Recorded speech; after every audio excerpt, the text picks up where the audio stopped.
नमस्कार, सुप्रभात. मी सुनील. आपण पाहतात आवाज इंडिया मराठी. आता एक नजर टाकूयात महत्त्वाच्या घडामोडींवर. मराठवाड्यातील निलंगा तालुक्यातील कलांडी, खडक उमरगा आणि डांगेवाडी या 3 गावात 2 तासात 5 वेळा जमिनीतून भयानक आवाज आला आहे. परिणामी हजारो नागरिक भयभीत होऊन रात्रभर पावसात रस्त्यावर थांबले होते.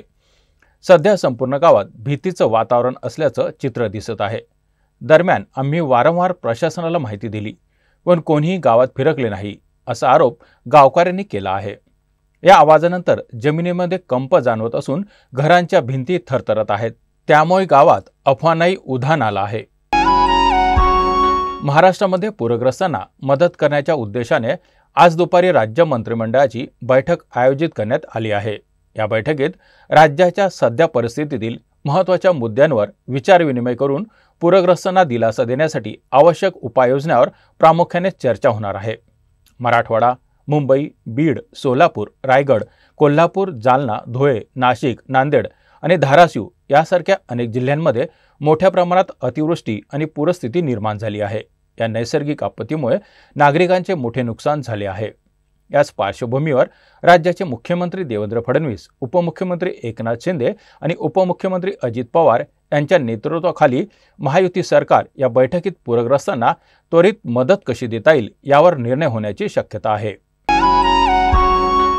अजित पवारांच्या हस्ते काल पुण्यातील चाकण येथे रांका ज्वेलर्सच्या दालनाचे उद्घाटन पार पडले. यावेळी अजित पवार यांनी सोन्याची चेन गळ्यात घालून फिरणाऱ्यांना टोला लगावला आहे. अजित पवार यांनी आपल्या भाषणात म्हटलं की गोल्डन मॅन म्हणून काहींची ओळख आहे, तर काहींनी सोन्याचे कपडे शिवले होते. हे अति होत आहे. माझं पुरुष मंडळींना आणि तरुणांना एकच सांगणं आहे की पुरुषांनी नको त्या भानगडीत पडू नका. उगाचच बैलाच्या गळ्यात जशी साखळी घालतो तशी सोन्याची साखळी घालतात आणि समोर येतात. सोनं हे आपल्या मातेच्या, पत्नीच्या, बहिणीच्या आणि मुलीच्या अंगावर शोभून दिसतं. ते पुरुषांच्या अंगावर शोभत नाही. अजितदादांच्या या विधानानंतर उपस्थितांमध्ये हशा पिकला होता.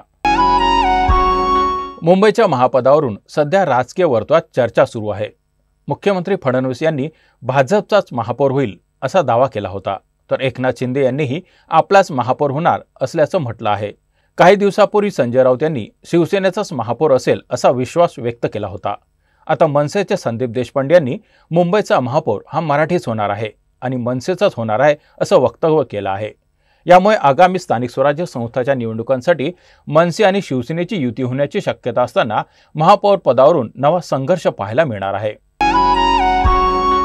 दोन्ही शिवसेनेच्या मेळाव्यावर पावसाचं सावट दिसत असून ठाकरेंच्या शिवसेनेचा मेळावा शिवाजी पार्कमध्ये होणार आहे, तर शिंदेच्या शिवसेनेचा मेळावा आझाद मैदानाऐवजी आता इतरत्र घेण्याची चाचणी सुरू असल्याची चर्चा सुरू आहे. दसरा मेळाव्याच्या पार्श्वभूमीवर दोन्ही पक्षाच्या नेत्यांचं बैठकांचं सत्र सुरू आहे. दरम्यान गोपीनाथ गडावरील पंकजा मुंडे यांचा दसरा मेळावा साधेपणानं होणार आहे. नागपूरमधील दीक्षाभूमी स्मारक समितीवरून नवा वाद निर्माण होण्याची शक्यता आहे. काही आंबेडकर आंदोलकांनी स्मारक समितीच्या कार्यालयासमोर जोरदार घोषणाबाजी करत आंदोलकांनी स्मारक समिती बरखास्त करण्याची मागणी केली आहे. स्मारक समितीमध्ये संघाच्या विचारधाराचे लोक असल्याचं आरोप आंदोलकांनी केला आहे. या आरोपामुळे दीक्षाभूमीच्या व्यवस्थापनावर प्रश्नचिन्ह निर्माण झाले आहे. आंदोलकांनी आपली भूमिका स्पष्टपणे मांडली असून दीक्षाभूमी हे एक महत्त्वाचे ऐतिहासिक आणि धार्मिक स्थळ असल्याने या वादाकडे सर्वांचं लक्ष लागलं आहे. देशभरातील चेक बाउन्स प्रकरणांना गती देण्यासाठी आणि चेक बाउन्सच्या खटल्यांचा वेग वाढवण्यासाठी सुप्रीम कोर्टाने एक महत्त्वाचा निर्णय घेतला असून सर्व खालच्या न्यायालयांसाठी निर्देश जारी करण्यात आले आहेत. यामध्ये समन्स पाठविण्याच्या पद्धतीपासून त्या आरोपीला ऑनलाईन रकमेची परतफेड करण्याची सोय उपलब्ध करून देण्यापर्यंत विविध महत्त्वाचे बदल सुचविण्यात आले आहेत. समन्ससोबत आता ऑनलाईन पेमेंटची माहिती देखील मिळणार आहे. यामुळे खटले जलद गतीने निकाली काढण्यास मदत होणार आहे. या निर्णयामुळे प्रलंबित प्रकरणांचा निपटारा लवकर होण्यास मदत होईल आणि न्यायव्यवस्थेवरील ताण कमी होईल. अमेरिकेचे राष्ट्राध्यक्ष डोनाल्ड यांनी काही दिवसापूर्वी भारतीय औषध कंपन्यांवर 100% टॅरिफ लादण्याचा निर्णय घेतला होता. त्यामुळे भारतीय फार्मा कंपन्यांना धक्का बसला होता. अशातच आता चीनने भारतीय फार्मा कंपनीवर टॅरिफ न लावण्याचा निर्णय घेतला आहे. यामुळे डोनाल्ड ट्रम्प यांना मोठा धक्का बसला आहे, कारण आता भारत चीनला औषधांची निर्यात करणार आहे. यासाठी भारतीय कंपन्यांना कोणतेही अतिरिक्त शुल्क मोजावे लागणार नाही. आशिया कप्समध्ये मेन्स टीम इंडियानं अंतिम फेरीत पाकिस्तानचा धुव्वा उडवला. सलग दुसऱ्यांदा आशिया कप जिंकला।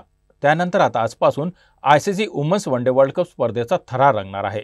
या स्पर्धेतील सलामीच्या सामन्यात यजमान टीम इंडिया श्रीलंकेविरुद्ध भिडणार आहे। हरमनप्रीत कौर टीम इंडियाचं नेतृत्व करणार आहे।